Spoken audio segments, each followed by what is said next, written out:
Bibliothèque présente La princesse parfaite de Fanny Joly, illustrée par Claude Lapointe aux éditions Bayard. Cette histoire se passe dans un petit royaume très loin d'ici. Au milieu du royaume, il y a le plus beau des jardins. Au milieu du jardin, il y a le plus gros des châteaux. Et au milieu du château, il y a le plus énervé des rois. Il s'appelle Jeanrage Ier. Il n'arrête pas de commander, et quand quelque chose lui déplaît, il pique une abominable colère. À côté du roi, il y a la reine. C'est la plus terne des reines. Elle s'appelle la reine grise. Elle n'arrête pas de s'ennuyer. Elle ne parle presque jamais, sauf pour se plaindre qu'elle s'ennuie. Le roi et la reine ont une fille unique. Ils l'ont appelée Parfaite, car ils veulent qu'elle soit parfaite. Le jour de la naissance de Parfaite, le roi a déclaré « J'ordonne que ma fille soit unique, grande, intelligente et belle jusqu'au ciel. » Quel boulot d'être parfaite! Pour plaire à ses parents, la princesse apprend à broder, à skier, à faire les babas au rhum, à parler russe et chinois, à cultiver les bégonias, à compter les moutons et tout et tout. Quelquefois le soir, Parfaite est si fatiguée qu'elle croit que sa tête va éclater sous sa couronne dorée. Une nuit, quand le gros château est endormi, Parfaite se lève et elle sort. Elle quitte sa chambre, son château, son jardin. Où va-t-elle? Personne n'en sait rien.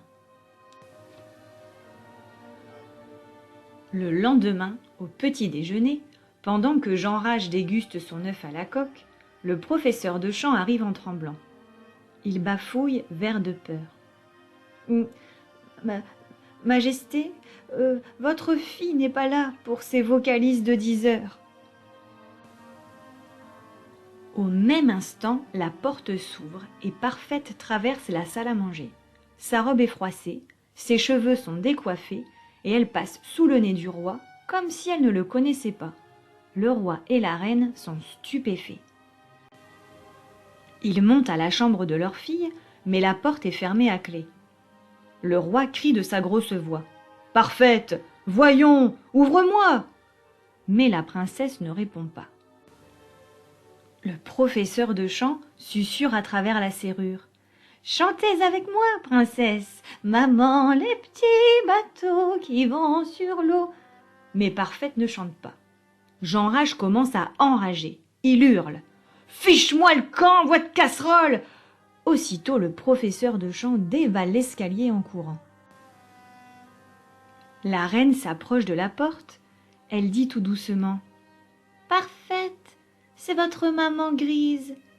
Dites-moi ce qui ne va pas et je vous donnerai du nougat. » La princesse est muette. Jeanrage commence à trépigner. « Un nougat? Ce n'est pas assez. Écoutez-moi, Parfaite. Moi, le roi Jeanrage, votre père, je vous ordonne de parler, et je vous payerai un avion. » Parfaite ne répond pas. Le roi appelle son ministre de l'Éducation. Le ministre se colle à la serrure et il dit d'une voix drôlement dure.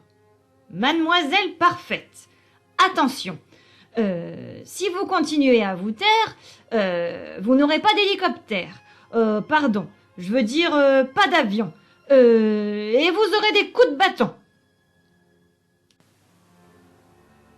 Bâton ou pas, Parfaite ne répond pas davantage. Jeanrage est rouge de fureur. Il vocifère. « Ministre à la noix, les coups de bâton seront pour toi !» Et le ministre de l'Éducation est chassé à grands coups de pied aux fesses. Une semaine passe. La princesse Parfaite est toujours muette. Jeanrage s'énerve. Il hurle, il gesticule, tandis que Grise pleurniche dans son coin de mouchoir triste. Et puis un matin, le roi fait coller sur les murs une affiche où l'on peut lire « Moi, Jeanrage Ier, je donnerai une royale récompense à qui fera parler ma fille, la princesse Parfaite, devenue muette. » Au début, personne ne se présente. Tout le monde a bien trop peur de mettre Jean Rage en colère. Et puis, un soir, une drôle de petite fille se présente à la grille. Ses habits sont en guenilles, mais elle est gaie et ses yeux brillent. Elle dit au roi: « Je m'appelle Susan, je suis la fille du bûcheron. L'autre nuit, ta fille a dormi dans ma maison, avec mes parents, mes frères, mes sœurs et mon chien Chiffon. Et moi, figure-toi que je sais pourquoi elle ne veut pas parler. » Le roi et la reine, ahuris, emmènent Susan devant la porte de Parfaite. Là, Susan leur demande bien fort: « Toi, tu es le roi, et toi, madame, tu es la reine. Mais est-ce que vous êtes parfait? Est-ce que vous savez broder, skier, faire les babas au rhum, parler russe et chinois, cultiver les bégonias, compter les moutons et tout et tout ?»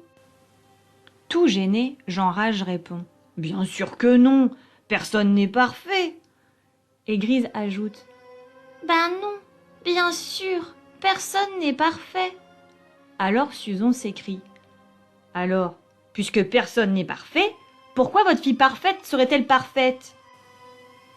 Aussitôt, la clé tourne dans la serrure. Parfaite sort de sa prison et elle se jette dans les bras de ses parents et de Susan. Depuis ce jour-là, Jean Rage ne pique plus de colère. À la place, il apprend à cultiver les bégonias.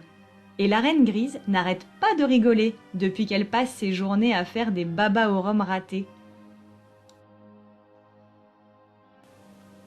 Depuis ce jour-là aussi, au milieu du plus beau des jardins, la princesse Parfaite, qui n'est plus du tout muette, passe son temps à s'amuser avec son amie Susan, la fille du bûcheron. Et Susan lui a donné un nouveau nom. Elle ne l'appelle plus Parfaite, puisque personne n'est parfait. Elle la surnomme Pirouette. C'est plus gai,